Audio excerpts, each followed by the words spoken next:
오늘 우리에게 주신 하나님의 말씀은 누가복음 12장 13절부터 21절입니다.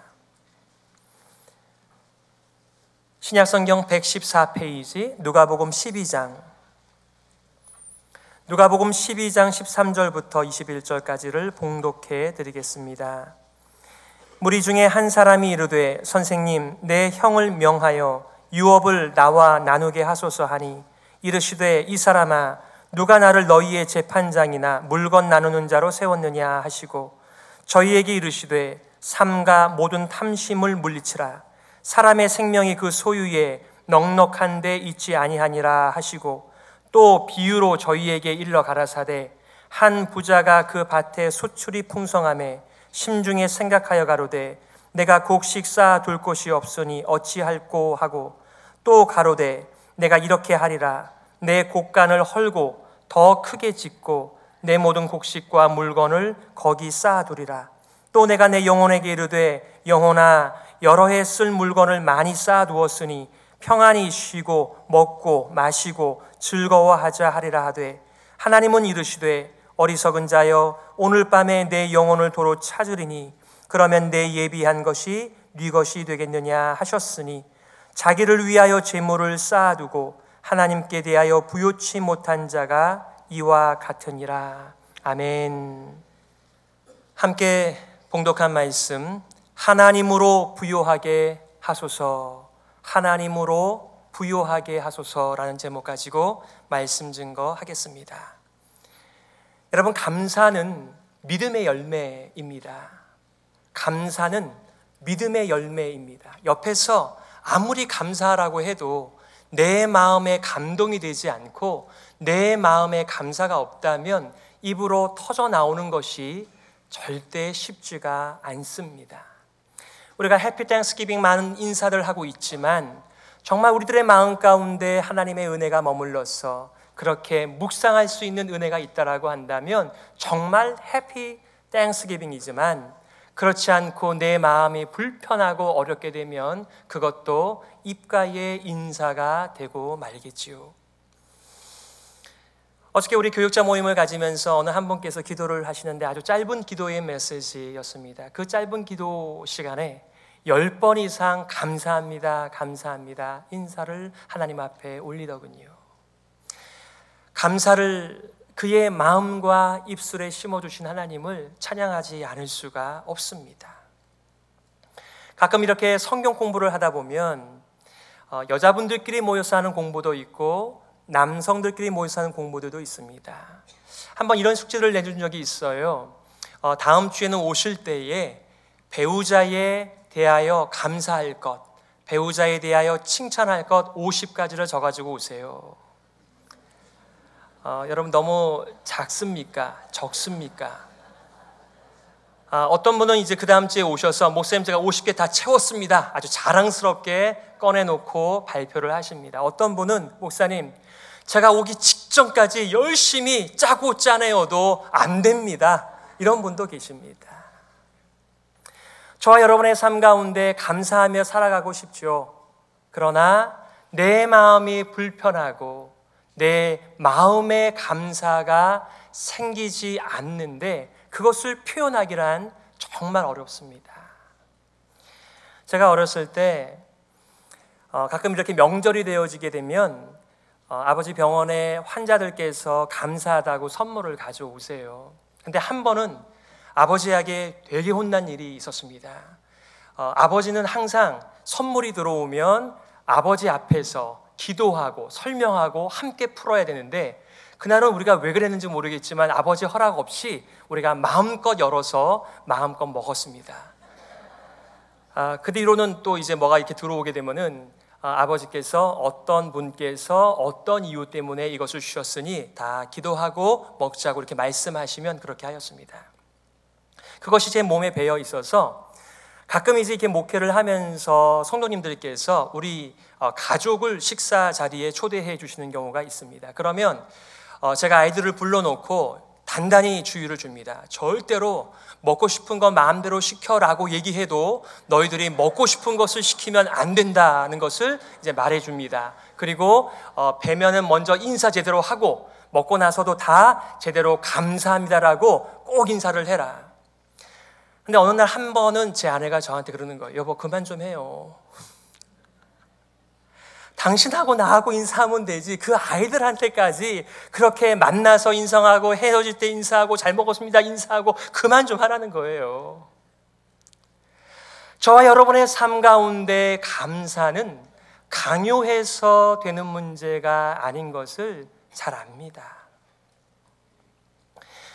오늘날 우리는 왜 감사를 적게 할까요? 혹은 감사를 잃어버리고 살까요? 저널리스트 마이클 루이스라고 하는 분은 이 땅의 배급 문화, 머니 컬처에 대하여 말하면서 이 사회는 돈이 다스리고 있다라고 하는 것을 표현해 준 적이 있습니다. 그 한 예로 1980년도에 한 사람의 연봉이 가장 높은 연봉이 2,900만 달러였다고 그래요. 이것도 상상이 안 가는데 1985년도에는 한 사람의 연봉이 5,100만 달러였다고 합니다. 우리가 잘 아는 이제 돌아가셨습니다만 그 애플의 창업자 CEO 스티브 잡스가 2007년도에 받은 연봉이 6억 4,600만 달러입니다. 우리는 뭐 놀라지 않습니다. 왜냐하면 감각이 없거든요. 가끔 신문을 보게 되면은 스포츠 스타들께서 얼마나 돈을 많이 받는지 모릅니다. 그 유명한 축구 선수 호날두 같은 경우에는 8,650만 파운드를 연봉으로 받는다고 합니다. 하루로 따지게 되면 1,539억 원을 한 해에 벌어들이는 것이죠. 여러분, 제가 이분을 뭐라고 하는 것은 아닌데 이분이 항상 지면을 독차지하는 것은 돈 벌었다는 얘기, 여자들과 연문을 뿌렸다는 이런 얘기들입니다. 우리한테 도움될 것이 없어요. 이 모든 세상의 단면은 무엇이 우리의 마음에 영향을 주며 세상을 움직이고 있는가를 잘 보여주고 있는데, 오늘 하나님의 말씀께서 이 세상의 레슨과는 달리 다른 레슨을 주고 있습니다. 세상은요, greed is good 이렇게 얘기합니다. 욕심이라고 하는 것은 좋은 것이다. 많이 배고픈 사람일수록 더 많이 모을 수 있다. 이것을 레슨하고 있습니다. 하지만 성경은 너희의 욕심을 버리라고 말씀하고 있습니다. 우리는 이 싸움을 아마 하셔야만 할 거예요. 하나 어린아이가 자기 아버지, 증권업자인 자기 아버지와 자기 친구가 얘기하는 것을 듣고 그날 밤에 일기를 적었다고 그래요. 그가 이렇게 적었습니다. 어린아이지만 이렇게 적었습니다. 나는 커서 증권업자가 되고 싶다. 어떤 사람의 1만 주를 내가 받게 된다면 그것을 잘 판매하여 많은 돈을 벌게 될 것이다. 그래서 백만장자가 될 것이고 나는 큰 집을 가질 것이고 참 즐거울 것이다. 어린아이도 다 압니다. 우리 모든 인생들이 무엇을 추구하며 무엇 때문에 즐거울지를 알고 있습니다. 여러분의 인생 가운데 무엇이 더해지면 더 행복하고 더 즐거우시겠어요? 여러분, 탐욕이라고 하는 것은 부자들에게나 아니면 월스트리트에만 있는 문제인가요? 탐욕은 이 시대에 새롭게 생긴 것인가요? 그렇지 않습니다. 탐욕이라고 하는 것은 하나님을 떠난 모든 인생들이 가지고 있는 대표적인 질병입니다. 한번 생각해 보세요. 우리 인생을 지으실 때에 하나님께서 마치 어머니가, 아버지가 자기 자녀들의 먹을 것과 입을 것을 다 공급하는 것처럼 하나님의 공급을 따라 살게끔 지어진 것이 우리 인생들이에요. 그런데 그 하나님을 거절하고 자신이 독립적인 인생의 주인이 되어 자신의 인생을 책임져야 되기 때문에 우리에게 늘 부족하죠. 남녀노소, 시대, 인종을 떠나서 탐욕의 심각한 질병을 고칠 의사는 아무도 없습니다. 없는 사람은 없는 사람대로, 있는 사람은 있는 대로 더를 구하는 이 세대 속에서 여러분들에게 무엇을 더 주셔야 우리가 감사가 넘치며 안정된 삶을 살며 행복하고 즐거운 삶을 살 수 있을까요? 다다익선, 많으면 많을수록 좋죠. 영어로는 bigger is better. 크면 클수록 좋습니다. 많으면 많을수록 좋습니다. 이 생각이 우리 현대인의 마음 가운데 꽉 차 있어서 내가 감사해야지. 내 가정을 주셔서, 가족들을 주셔서, 직장을 주셔서, 사업장을 주셔서, 교회를 주셔서 참 감사한데, 가만히 나의 가진 것을 가지고 감사하려다가 다른 사람을 보니 그 사람은 나보다 더 큰 것을 가지고 있거든요. 내가 감사할 게 아니구나. 다른 사람과 비교하면서 감사의 마음을 잃어버리는 세대 속에서 우리가 살아가는 것입니다. 오늘 본문의 말씀을 잠시 요약하면 13, 14절에 예수님께 재판을 요청하는 한 사람이 나와요. 예수님께서는 그 요청을 거절하시면서 나는 재판장으로 너희 가운데 있지 않다라고 말씀하시며 교훈 하나를 주시는데 바로 15절이죠. 한 사람의 예를 들어서 모든 성도들 혹은 모든 군중들을 향하여서 이렇게 말씀하십니다. 모든 욕심, 탐심을 물리치라라고 말이죠. 더 나아가 16절부터 20절까지 어리석은 부자 이야기가 나오고 21절에 한 번 더 설교하시기를 하나님에 대해 부요한 자가 되라. 여러분, 감사라고 하는 것은 하나님에 대하여 부요한 자, 하나님을 믿는 사람들, 하나님을 향하여 소망을 가진 자가 올려드릴 수 있는 감사의 제사라고 하는 것을 오늘 성경이 우리들에게 말씀해 주고 있습니다. 좀 더 자세하게 보실까요? 13, 14절에 이렇게 말합니다. 무리 중에 한 사람이 이르되 선생님, 내 형을 명하여 유업을 나와 나누게 하소서 하니 이르시되 이 사람아, 누가 나를 너희의 재판장이나 물건 나누는 자로 세웠느냐 하시고, 왜 유산 문제의 중재자가 되어달라고 하는 이 요청을 거절하시는 것일까요? 형제간의 화목을 위해서 그리스도께서 그렇게 해주시면 안 되셨을까요? 거기서 그치는 것이 아니라 모든 사람들을 향하여서 탐심을 물리치라라고 말하면서 핀잔을 주는 것처럼 보이기도 합니다. 개인적인 상담을 통하여 따로 불러다가 그렇게 하면 안 된다라고 교훈하시는 것도 아니고, 한 사람이 기껏 하나님의 지혜와 이 랍비의 지혜와 지도력을 바라고 왔는데 그 사람을 향하여서 내가 재판장 아니라고, 물건 나누기 위하여 내가 온 거 아니라고 말씀하시면서 탐심을 물리치라고 말씀하시는데, 칼빈은 왜 예수님께서 그렇게 처신하셨을까? 이렇게 설명을 하십니다. 유대인들의 메시아관이 이 땅에 세워지는 나라로 기대하였기 때문에 이런 일로 잘못된 생각이 더 커지지 않도록 의도적으로 주의하셨다라고 말씀하고 있습니다. 유대인들은 너무나 단순하게 생각하는 거예요. 저 사람이 부자고 저 사람이 자녀가 잘 되고 그러면 하나님께서 축복하셨어. 저 사람이 병이 들었어요. 또 사업에 실패했어요. 하나님께서 심판하셨고 하나님의 저주가 임했다라고 권선징악이라고 하는 세상의 가치를 가지고 모든 경우에 적용을 하는 것입니다. 여러분, 성도들은 암에 걸리지 않나요? 성도들은 교통사고 안 납니까? 성도들의 자녀들은 다 잘 됩니까? 왜 그런 생각으로 하나님을 오해하고 살아가는지 모르겠어요. 참 가끔 가다가 어려운 마음이 되는 것은, 집안에 어려움이 생겼습니다. 질병이 찾아왔습니다. 그런데 뒤에서 사람들이 저 사람 숨겨놓은 죄가 있어라고 말을 할까봐 자신의 질병을 공개하지도 못하는 분들을 만납니다. 저희 아버지는 위암으로 돌아가셨습니다. 하나도 부끄럽지 않습니다. 여러분, 이게 정상 아니에요?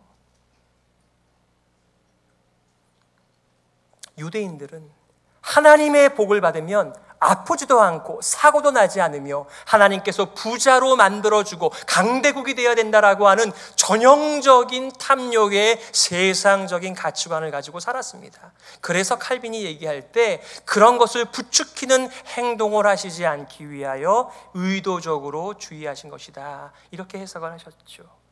또 어떤 분은 이렇게 말씀하십니다. 지금 이 컨텍스트를 보시게 되면은 예수님께서 하늘의 복음과 메시지를 계속해서 그 많은 사람들에게 들려주고 계시는 거예요. 그러면 아무리 내가 이 세상에 대한 탐욕으로 가득 차서 살아간다고 하더라도, 반짝한다 하더라도 그때만큼은 정신 차리고, 아이고 제가 이렇게 속물로 살았습니다, 제가 하늘의 세상, 하늘의 메시지로 살고 싶습니다, 이렇게 흉내로 내야 될 텐데 예수님의 말씀이 끝나자마자 이렇게 찾아왔다는 것이죠. 하나님 나라의 교훈을 가볍게 여기고 개인의 복리에만 관심을 가지고 그리스도의 권세를 얻으려는 바로 온통 마음의 물질에 빠져 있는 거짓 제자이기 때문에 예수님께서 물리쳤다, 이렇게 해석하는 분들도 계십니다. 저는 조금 생각을 달리 하는데요, 여러분, 한 인생이 자신의 인생을 물질의 많고 적음에 달려있다고 믿는 한번 인생을 좀 떨어지셔서 보시기를 바랍니다. 안 됐잖아요. 물질이 전부가 아닌데 그것 때문에 울기도 하고 웃기도 하고, 그런 인생을 보면서 안 됐다라고 하는 마음은 창조주께서 우리들에게 주신 통찰력 있는 마음입니다. 저는 예수님께서 그 사랑의 마음으로 이 한 사람을 교훈하고 있고 인도해주고 있으시다라고 생각합니다. 하나님의 통치, 하나님의 보호, 하나님의 돌봄 대신에 스스로 자기를 지키려는 전형적인 죄인의 삶을 구원해 주시고자 하시는 바로 하나님의 보내신 자, 구원자의 배려이지요. 구원을 말씀하시는 것입니다. 하나님의 은혜의 돌봄 아래로 들어오고 너희의 돈의 그늘 속에서 벗어나라, 그런 메시지라고 생각돼요. 그 고사리 같은 손이 붙들고 있는 재물 뺏어서 하나님께서 어디다 쓰시겠어요? 그런 재물에 대한 이야기보다는 누가 너의 인생을 책임져 주겠냐, 그 유산 더 많이 받아서 너의 인생이 더 잘 되는 것 아니거든, 이렇게 말씀하시는 거예요. 저는 이것이 구속자 되시고 구원자 되시고 우리의 인생의 주인 되시는 창조주의 사랑의 마음이라고 믿습니다. 두 번째는 비유의 내용과 목적입니다. 한 부자의 풍년 이야기가 나옵니다. 또 비유로 저희에게 일러 가라사대 한 부자가 그 밭에 소출이 풍성함에, 우리는 성도니까 하나님께서 주신 건 믿으니까 이렇게 풍년이 들면 어떻게 하겠어요? 그 다음 주일 나와서 감사주일 지키면서 또 이 제물을 많은 사람들과 함께 나누면서 그리스도의 말씀에 순종하는 것을 기대할 수 있겠습니다마는, 이 부자는 그런 것은 꿈에도 생각하지 못했습니다. 17절에 심중에 생각하여 가로되 내가 곡식 쌓아 둘 곳이 없으니 어찌할꼬 하고, 하나님께서 이 부자가 가지고 있는 그 창고 크기만 가득 채워주셨으면 이분이 감사하고 걱정하지 않았을 수도 있을 것 같아요. 그런데 하나님께서 하필이면은 이 부자가 가지고 있는 그 창고보다 더 많은 것을 부어주셨는데 그것이 감사로 이어지기보다는 오히려 걱정거리가 되었다라고 말하고 있습니다. 풍성한 소출 앞에서 감사의 제사보다는 걱정이 앞섰는데 어쩔 수 없는 우리 인생의 모습이 아닌가요? 모자라면 모자란 대로 모자라다고 감사를 잃어버리고, 넘치면 넘친 대로 그 걱정 때문에 걱정에서 헤어나오지 못하는 우리 인생들의 모습을 우리가 보게 됩니다. 드디어 부자는 많은 고민 끝에 이렇게 결정했습니다. 내가 이렇게 하리라. 내 곡간을 헐고 더 크게 짓고 내 모든 곡식과 물건을 거기 쌓아두리라. 부자의 마음이 시원하게 되었습니다. 이렇게 하면 평생 보장되고 평생 안정이 오고 평생 행복하고 즐겁겠다는 생각을 가지게 된 것입니다. 거기서 그치지 않았어요. 19절에 보니까 또 내가 내 영혼에게 이르되 영혼아 여러 해 쓸 물건을 많이 쌓아두었으니 평안히 쉬고 먹고 마시고 즐거워하자 하리라. 하나님께서 주신 은혜와 하나님의 주신 이 풍성한 것들을 자기 자신만을 위하여 곡간을 늘리고 자기 자신만을 위하여 사용하면서 그 영혼을 향하여 말하는 것입니다. 이제 너가 충분히 쉴 수 있다. 평생 쉴 수 있다. 평생 즐거울 수 있다. 평생 행복할 수 있다. 라고 지금 말하고 있는 것입니다. 그러나 하나님의 계획은 무엇입니까? 하나님은 이르시되 어리석은 자여 오늘 밤에 내 영혼을 도로 찾으리니 그러면 내 예비한 것이 네 것이 되겠느냐. 한번 답해 보세요. 누구의 것이 될까요? 잘 모릅니다. 하지만 적어도 이 사람은 그 쌓아놓은 것과 그의 쌓아놓은 것을 의지하여 자신의 인생을 계획했던 모든 것이 하나도 이루어지지 않는다는 것을 우린 다 알고 있습니다. 여러분, 우리가 인생을 살아가면서 무엇인가 계획을 한다면 그것을 이루게 된다라고 한다면 얼마나 좋겠어요. 그러나 우리가 참 그 많은 것들을 계획한다고 할지라도 그 걸음을 인도하여 주시는 분은 하나님이시라고 말씀드리며 우리가 계획을 하면서 살아감에도 불구하고 그 모든 것을 하나님께 맡길 수 있는 바로 그 사람이 하나님에 대하여 부유한 자요, 믿음이 있는 자요, 소망이 있는 자라고, 그리고 감사절에 진정한 마음 깊은 감사를 올릴 수 있는 자라고 말씀하고 있는 것이지요.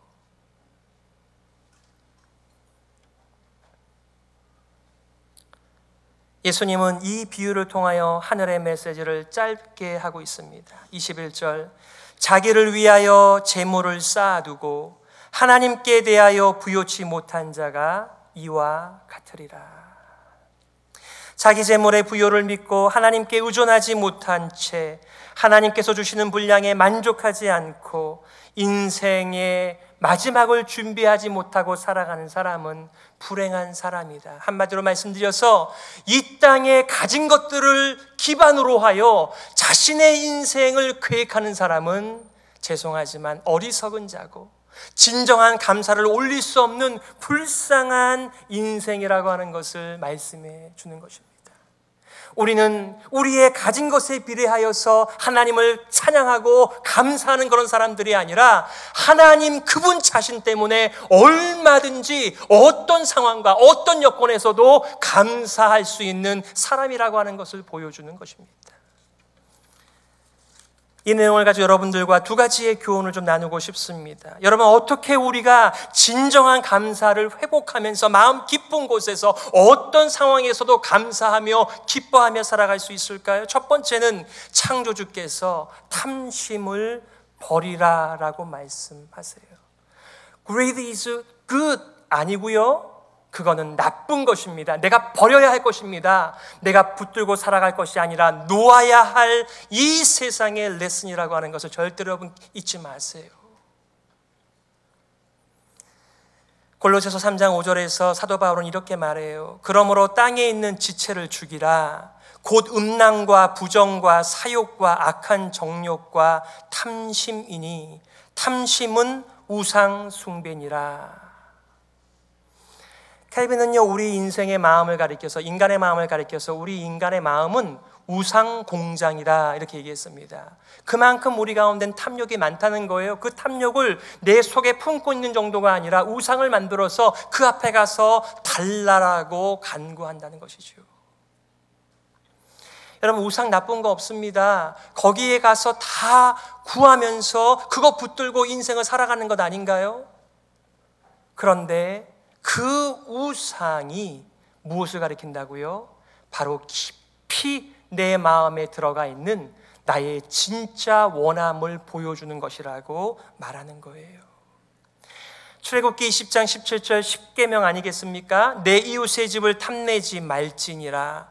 내 이웃의 아내나 그의 남종이나 그의 여종이나 그의 소나 그의 낙이나 물은 내 이웃의 소유를 탐내지 말지니라. 오늘날 우리가 잘하는 것 아닙니까? 비교해서 나보다 못하면 행복하고 나보다 많이 가진 것을 보면 우리는 그것을 부러워하는, 그것을 탐하는, 그리고 하나님 앞에 우리는 날마다 사랑과 은혜를 받고 있음에도 불구하고 부족하다고 더 달라고 하는 감사를 잃어버린 생애를 살아갈 수밖에 없는 우리의 처지입니다. 성경은 물질에 대해서만 그렇게 말씀하지 않아요. 이 탐욕은 여러 삶의 영역에서 동일하게 작동하고 있습니다. 물질에 대해서, 지식에 대하여, 신분과 지위에 대하여, 건강에 대하여 정말 많은 것들이 우리의 탐욕을 반영하고 있습니다. 디모데전서 6장 10절 돈을 사랑함이 일만하게 뿌리가 되나니 이것을 사모하는 자들이 미혹을 받아 믿음에서 떠나 많은 근심으로써 자기를 찔렀도다. 여러분, 가난하게 살라라고 하는 메시지가 아니에요. 웨슬리는 그렇게 말했다고 하죠. 여러분의 최선을 다해서 돈을 버십시오. 그리고 최선을 다해 하나님의 영광을 위하여 그것을 사용하십시오라고 말씀하셨다고 합니다. 우리는 앞에 거는 듣는데 뒤에 거는 잘 듣지 못합니다. 부자들만 탐욕이 있는 것 아니고요, 가난하면 가난할수록 더 탐욕이 얼마든지 많을 수 있어요. 그것은 우리의 처지와 상황의 문제라기보다는 우리 믿음의 문제라고 하는 것을 성경이 말해주고 있어요. 여러분, 백과사전을 우리의 머릿속에 다 집어넣는다고 하더라도 우리는 더 알고 싶고 더 많이 알면 내 인생이 바뀌어질 거라고 하는 인생의 계획을 세워보기도 합니다. 이것만 있으면 행복할 텐데 라고 하는 그 무엇인가가 우리 모두에게 다 있지 않습니까? 정말 그것이 있으면 행복하시겠어요? 헨리 데이빗 소로라고 하는 보스턴의 그 북서쪽으로 한 20분 정도 올라가면 그 월든 호수가 있습니다. 이분이 거기서 한 2년 동안을 살면서 이제는 한 미국의 미국인들이 해마다 이 월든 호수에 가서 한 50만 명 이상이 해마다 거기를 탐방하고 이 백음 문화에 찌들어 사는 사람들이 뭔가 좀 정화되는 것을 경험한다고 합니다. 이 데이빗 소로는 이렇게 얘기한 적이 있어요. 자본주의의 노예가 되어 삶은 없고 노동만 있는 이러한 인생살이 속에서 어떻게 하면 삶을 찾을 수 있을 것인가, 이제 그런 마음을 가지고 그 월든 호수에서 인생을 보냈던 것이 많은 사람들에게 영향을 주어서 거기를 가면 우리가 진정한 삶을 좀 얻을 수 있겠나, 이런 마음을 가지고 마치 순례자처럼 거기를 탐방하고 온다는 것입니다. 정말 월든 호수에 가서 우리의 마음을 찾을 수만 있다면 차 대절해서 매년마다 갔다 와야 되겠죠. 그런데 왜 점점 미국은 더 돈독이 올라서 이 세상은 마치 돈이 다스리는 것처럼 모든 것을 생각하며 움직여 갈까요? 이번에 대통령 당선자에 대하여 많은 미국인들이 기대하는 것이 무엇이겠습니까? 한번 생각해 보세요. 두 번째, 어떻게 진정한 감사를 회복하며 감사 중에 살아갈 수 있을까요? 그것은 하나님의 돌보심을 확신하고 살아가는 것입니다. 나의 은행 잔고와 내가 쌓아놓은 재물과 나의 마련해 놓은 집들이 나를 보장하는 것이 아니라, 이 사회의 사회 보장이 나를 책임져 주는 것이 아니라 하나님의 돌보심이 우리를 책임져 주십니다 라고 하는 확신이 우리가 어떤 상황과 처지 속에서도 하나님을 향하여 감사의 제사를, 기쁨의 찬양을 올려드릴 수 있는 능력이 됨을 말씀해 주고 있는 것입니다. 하나님의 뜻을 알면 하나님의 돌보심을 확신하게 됩니다. 여러분, 빌립보서 4장에 이런 유명한 말씀이 있죠. 사도 바울이 빌립보 성도들을 향하여 이 메시지를 주고 있습니다. 자기는 지금 감옥에 갇혀 있어요. 그런데 이렇게 말하죠. 내가 궁핍함으로 말하는 것이 아니니라. 어떠한 형편에든지 나는 자족하기를 배웠노니 내가 비천에 처할 줄도 알고 풍부에 처할 줄도 알아. 모든 일 곧 배부름과 배고픔과 풍부와 궁핍에도 처할 줄 아는 일체의 비결을 배웠노라. 내게 능력 주시는 자 안에서 내가 모든 것을 할 수 있느니라. 우리의 형편과 환경이 감사의 질을 결정하는 것이 아니라 믿음의 질과 소망의 질이 우리 감사의 질을 결정한다는 메시지입니다. 많은 사람이 내게 능력 주시는 자 안에서 내가 모든 것을 할 수 있다는 이 말을 얼마나 사랑하고 아낍니까? 그러나 컨텍스트를 보세요. 감옥도 하나님을 향한 기쁨과 감사를 끌어놓을 수 없다라고 하는 하나님의 돌보심을 확신하는 이 신앙의 선배께서 고백하시는 메시지, 바로 하나님의 무궁한 사랑, 나를 돌보신다라고 하는 그 약속을 꽉 붙드는 그 믿음의 크기가 이 위대한 고백과 삶을 가져오게 되는 것입니다. 말씀을 정리하면서 오늘 우리가 다 살펴보지는 않았어요. 그러나 이 교훈 뒤에 바로 이어서 나오는 것이 그 유명한 누가복음판 산상수훈입니다.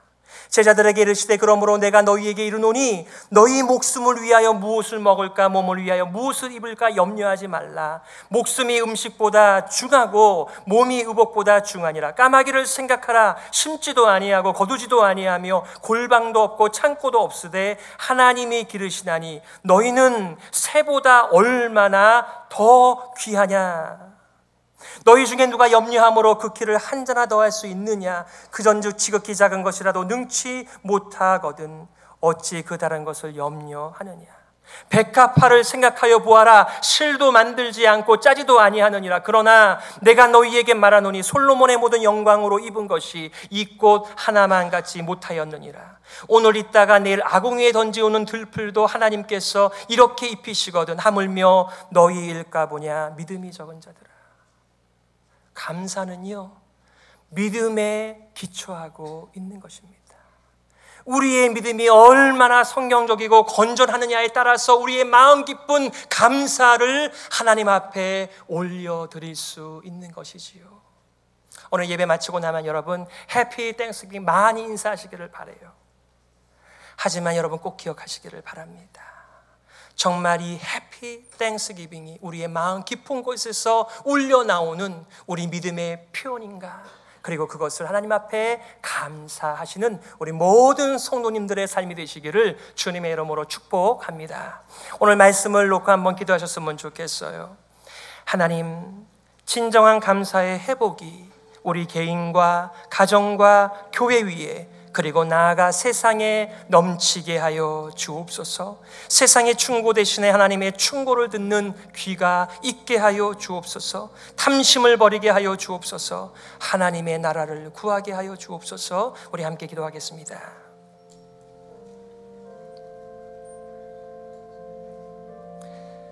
하나님 아버지 감사합니다. 우리의 눈을 열어주시고 귀를 열어주시니 감사합니다. 하나님의 레슨을 받을 수 있는 부드러운 마음을 주시고 하나님께서 날마다 아침과 저녁으로 베풀어 주시는 이 생명과 구원 때문에 감화감동되어 감사의 제사를 올려드리는 믿음의 백성들 되게 하여 주시옵소서. 하나님 아버지 참 감사합니다. 이 인생 가운데 세상 가운데 우리의 운명과 우리의 장래를 맡기지 아니하고 선하신 좋으신 하나님의 구원에 우리의 인생을 맡기게 하여 주시니 믿음을 주시니 감사합니다. 계속하여 믿음으로 살게 하여 주시고 감사가 넘치게 하여 주시옵소서. 살아계신 예수 그리스도의 이름으로 기도드리옵나이다. 아멘.